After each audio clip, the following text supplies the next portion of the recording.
What's up? Lady who lived on Tuesday, the 12th of May. How's it going? So we were going to talk about how I survived my white coat situation. So I was in the hospital once. They wanted my spleen. I said no. They took 29 vials of blood. They tested me for everything. There was nothing there. They wanted me to stay on the prednisone. The prednisone was technically keeping me out of the hospital. My numbers were high enough that I was allowed to stay home. The whole time I'm realizing in the back of my mind, like, I don't listen to doctors, but I understand I could die. I should be dead. And I'm going to have to listen to somebody, and I'm going to have to do something about my situation. So at the time, I kept up on the medical medium. And now this was like 2020, like the end of 2020. So yeah, so we also had the pandemic going on. But like I said before, I'm not vaccinated, never have been, never will be. I've never had a flu shot. I don't do any of that stuff. My mom told me when I was a kid, somebody at school said something about a flu shot, and I asked my mom about it, and she goes, "We don't do flu shots. You get the flu, you get sick, you get better, you move on." I'm just, whoa. No more common sense going on out there, Mom.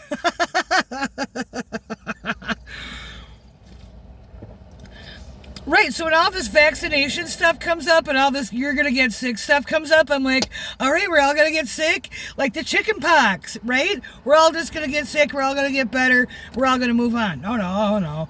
The media wants to freak everybody out. All right, that's a whole other fucking thing. So that's where I was. And even if I didn't have any blood in my brain, that's kind of where I was. Anyway, so I was released from the hospital. I was allowed to leave. My platelets were above 10, which is 10,000 whatever platelets per milliliter, whatever, of blood, whatever it is, right?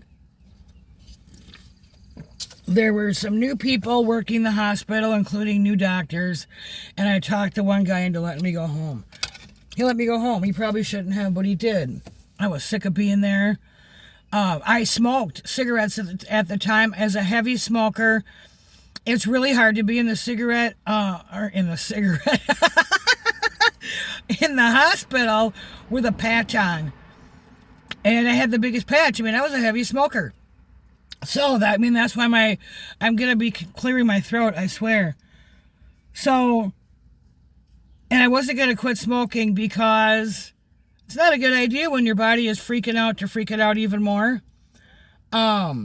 True story. Amy Winehouse was trying to quit drinking. Of course, we don't really know. But the story they gave was actually a valid story, that if you get the DTs too much, if you quit, if you're not feeding your body what your body wants, it's the same with heroin. You're going to end up hurting yourself more than helping yourself. It's true. Because your body goes, where is that? Where is that stimulant? Where is that thing that I depended on? And then your body is screwed up because it doesn't have its thing. So sometimes quitting cold turkey is not a good idea.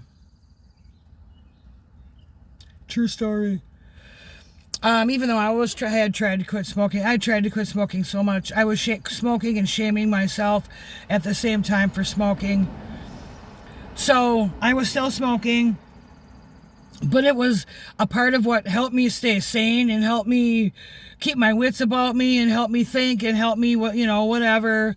It was something that was like a friend. It was a familiar habit that, I didn't have to worry about. Well, I'm quitting that on top of all this other stuff. So I was still working, and I know that makes me look I'm bigger than I am. I was still working.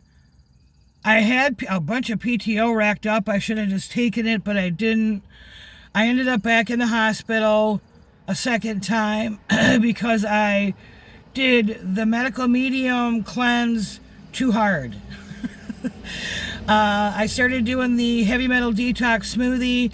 I was detoxing my body with whatever I have, L-lutein and a bunch of other amino acids and other supplements that were supposed to help.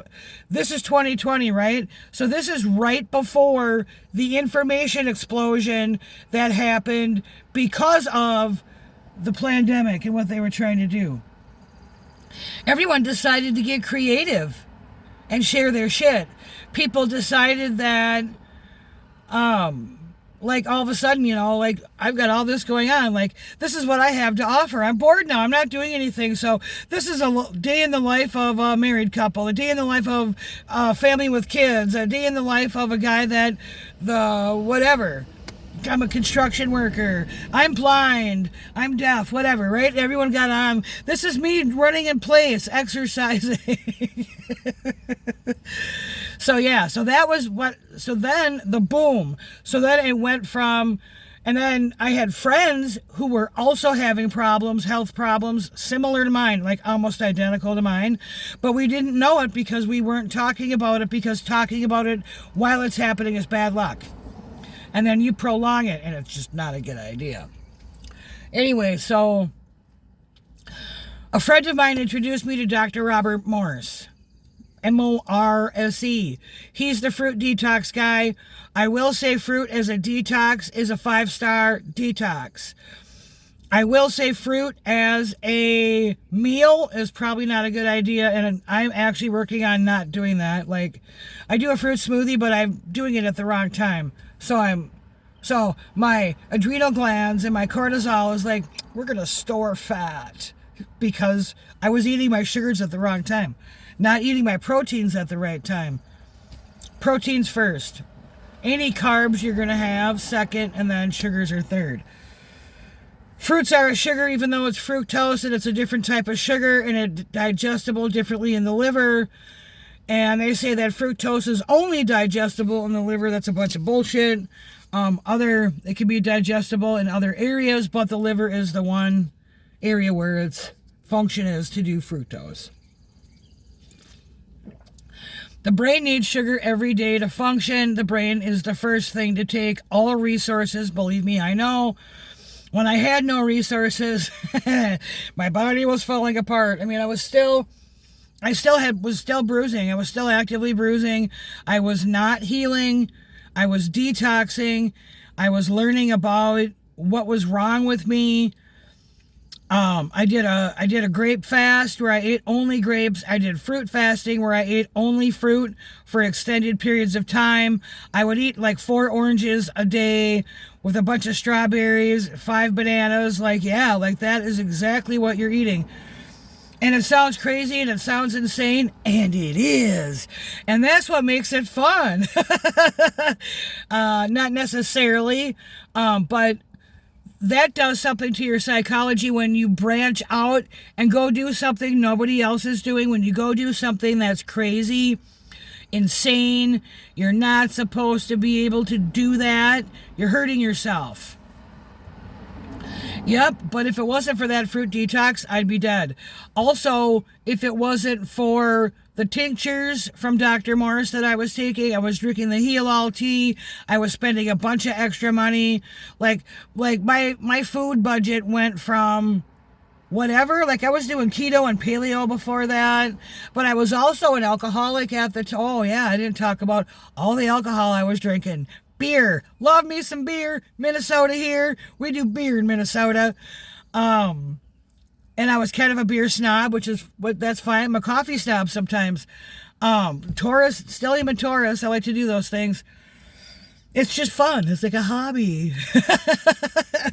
Like, oh, isn't that a fancy pants coffee? I'm not a fan of flavored coffee, like the Londoner Grog or whatever that is, or like a hazelnut flavored coffee. And I'm not real big on like flavored syrups. I mean, I will do like a berry or a mint or whatever, a cinnamon or what's that called? Chai, spices. I will do those, but I'm not a fan of the, like I said, the Highlander grog or whatever. The hazelnut. If you got me a rainforest, which has a nutty, you've got Colombian, you've got other, like, I'll drink those. I can be snobby that way. Pete's is a good brand. I don't know why I'm talking about being a coffee snob. Anyway, because I was a beer snob, and I used to drink the microbrews, and I drank the microbrews before they were a big deal. Summit Brewery over down on 7th, and well, I don't think it's the Schmidt Brewery or the Hams, but it used to be down there by the river. It's over in that area. It's not that building, but it's over in that area. They do some really good beers, Summit Brewing, here in Minnesota. There's a couple others like Lift Bridge and what's that other one? I can't remember. Anyway, I don't remember because I don't drink beer anymore. I don't drink anymore. I haven't drank since, 2020? All right. I've had maybe 3 drinks since 2020. And realizing when I drank those drinks that I don't want to drink. Like, I don't want this. Why am I doing this? I still drink coffee. There's a guy on the internet that'll tell you coffee is evil, but he's forcing his girlfriend, his fiance, to take his last name. That guy cracks me up. Oh yeah, I'm going to talk about what's wrong with the world, make all this money. I can turn you into a coach. And this is wrong and that's wrong, and we're just going to make sure that we blame the right people, and I'm going to make all this money pointing the finger at the wrong people, which cracks me the fuck up. Like, really? I can't do all the good in the world, and I don't get to have your level of money? Anyway, so he's getting married, and he was referring to his fiance with his last name, and I just thought, well, that's interesting. He's the guy that says smoking cigarettes was aimed at women, and he's the one that sticks up for people's rights, right? And I'm going to say it because I'm going to say it. He's full of shit. A, he is correct in a lot of the stuff that he talks about. B, because I agree with a lot of the stuff he talks about. C, he does not always practice what he preaches. His female is taking on his last name. Did she have a choice, or was she automatically just pressurized into taking his last name? I would personally talk to the guy and have a conversation. Hey, should I keep what should I do? What does it mean? What does it mean when you take on someone else's last name? Wow, we went from fruit detox to what does it mean when you take on someone else's last name? I was having a conversation with my friend who just got married, and I asked her if she was taking her husband's last name, like, should we change it up now? Are we going to switch it up for you? And she said it was coming, it was going to happen, and she didn't really give me an answer. And we had a little conversation because I have thoughts, think about things. Like, isn't it interesting that men never change their name? I've had 3 names. My last name has been 3 different things. And isn't it interesting that men, pretty much my next husband is most likely going to have 1 name. Although, I don't know, you never know, he might have several. But as far as like what he's born with and what he dies with is going to be the same thing, right? So why is that? And why do women's identities change, right? Because we can go down that rabbit hole too. And is it a protective thing? Is it a possessiveness thing? He owns me. Is it we're a together thing? We're together. We have the same last names. Sometimes both parties hyphenate and take on each other's last names. Why are we talking about this, Stacy? I don't even fucking know. Anyway, I did the fruit detox and saved my life because this is what fruit does. And to be honest, really, that guy, I'm the questioner. I'm the indigo. I'm the one that is going to piss everybody off by asking a question. Because if you say you're all this anti this and you're going to wake everybody up, why is your fiance taking your last name? Do you want to talk about that? Seriously. If you're going to save everybody and those guys are the bad guys, aren't they the ones that said females have to take the male's last name when you get married?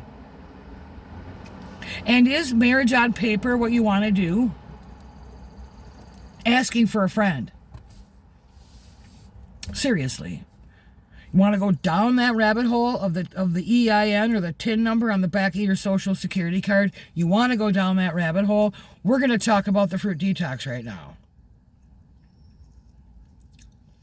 So the fruit detox is fruits all day, every day for an extended period of time. You can do a grape fast. Go look up the grape cure, because grapes themselves, you can eat grapes and cure anything.